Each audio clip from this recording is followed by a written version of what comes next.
Psychoanalysis. Psychoanalysis is a theory developed by Sigmund Freud that focuses on the study of the human mind, especially the subconscious. But what is this theory based on?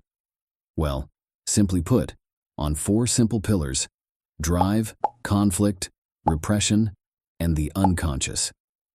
Drive and conflict.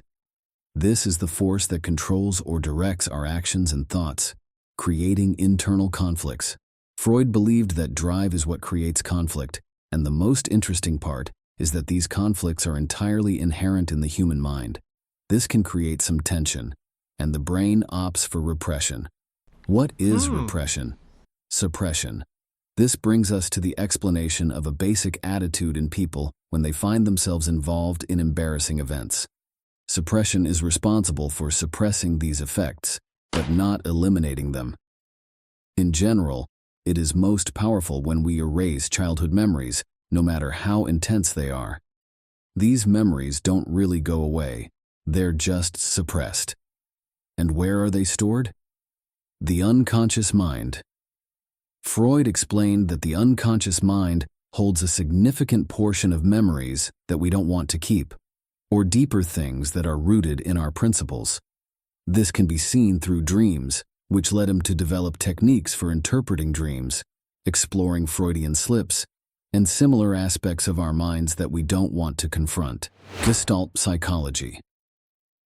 This theory is quite contemporary and focuses on modern psychotherapy that seeks to address aspects that are difficult to measure and observe, not to mention simply immeasurable and unobservable. It seeks to emphasize the subjective experiences of individuals, taking a much more subjective and therefore more humane approach to people. Being more subjective and taking a more human approach, it seeks to emphasize choices, especially those that the person considers correct and satisfying, in order to analyze behavior. This theory seeks to address perhaps one of the most complex subjects, human behavior. From the Gestalt perspective, humans are seen as entities capable of developing in their own unique and free ways.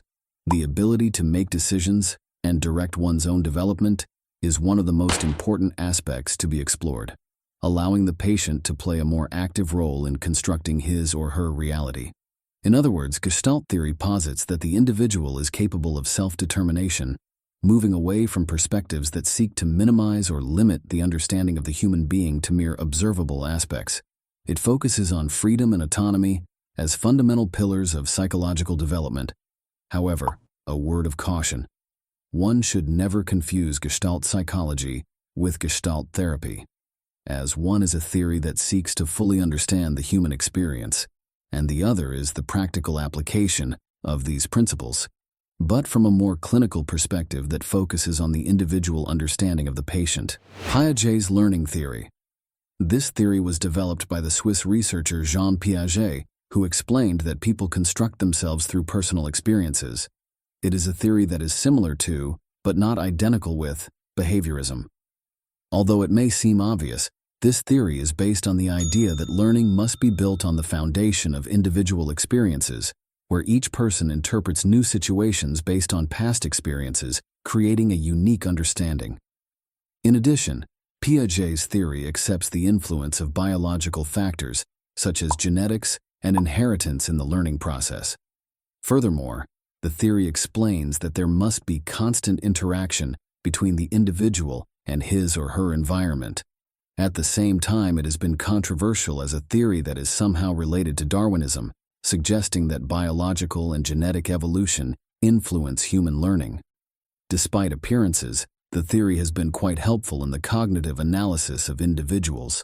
Piaget's theory of learning does nothing more than emphasize the importance of personal experience and biological interaction in knowledge construction, and, despite initial controversy, has left a significant legacy in developmental psychology. Sociocultural theory of Lev Vygotsky. This theory is somewhat related to Piaget's theory. It stops trying to focus on the individual and aims to shift attention to society itself, explaining that social interaction is crucial to the acquisition of knowledge. In other words, Vygotsky proposes that society is not only an influential environment, but also an essential tool for learning. This theory changed the perception of learning psychology in the 20th century and brought forth different analyses of how to approach the interactions between the individual and the environment. It represents a complete improvement over previous theories in that it asserts that society not only influences the individual, but also acts as a global medium and indispensable tool for the acquisition of knowledge. This constantly evolving theory helped to understand society from a more cognitive perspective, focusing on catalyzing the most essential aspects of its development. But how important has it been for psychology? One of the most important contributions of sociocultural theory is its emphasis on the social aspect of knowledge development. Vygotsky posits that cultural and social norms are fundamental to understanding learning, and thus what is considered an appropriate norm in one cultural group may be different in another, highlighting the direct influence of the social environment in knowledge construction. Bandura's social learning theory. Now we move on to another learning theory that focuses on different aspects of the previous theory in a very general way. Bandura's social learning theory focuses on the idea that people acquire knowledge by observing others and, as a result, change their behavior patterns based on those observed behaviors. According to Albert Bandura, there is a deep connection between observation and learning, because learning is closely tied to the ability to observe others. The perception of others' actions and the consequences of those actions play a crucial role in the construction of knowledge. Thus, unlike behaviorist theory, which focuses on direct reinforcement, social learning theory emphasizes the influence of observing and learning from others in the social environment. Unlike other theories, it attempts to go beyond simplistic cognitive elements and delve into the analysis of what is observed. Yes, as it sounds, it is a theory that goes against some of the others we have mentioned here, but that is part of the studies and analyses conducted by great psychologists. Cognitivism theory.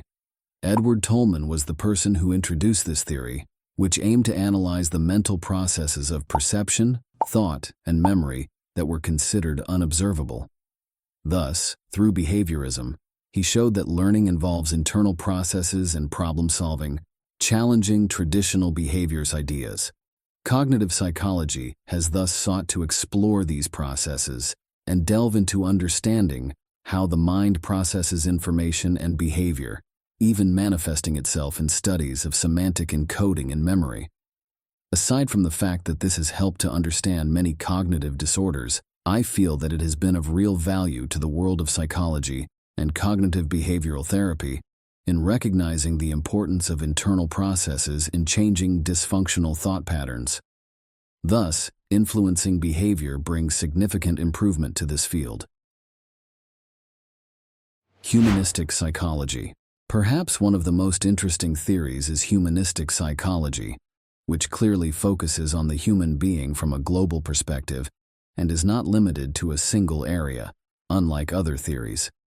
It seeks to encompass all aspects of the individual, their thoughts, emotions, life context, behaviors, and their respective solutions. It emphasizes the importance of the human being above all else, giving great value to his or her entire being. For example, when a person has problems, it is considered whether the individual is in a life context where it is natural for them to experience pathologies or discomfort. In this sense, it is a theory very focused on human existentialism. Ironically, this makes it the most human theory. What do you think of all these psychological theories and their respective applications? The human condition is fascinating. Don't forget to subscribe, like, comment, and turn on the notification bell. See you next time.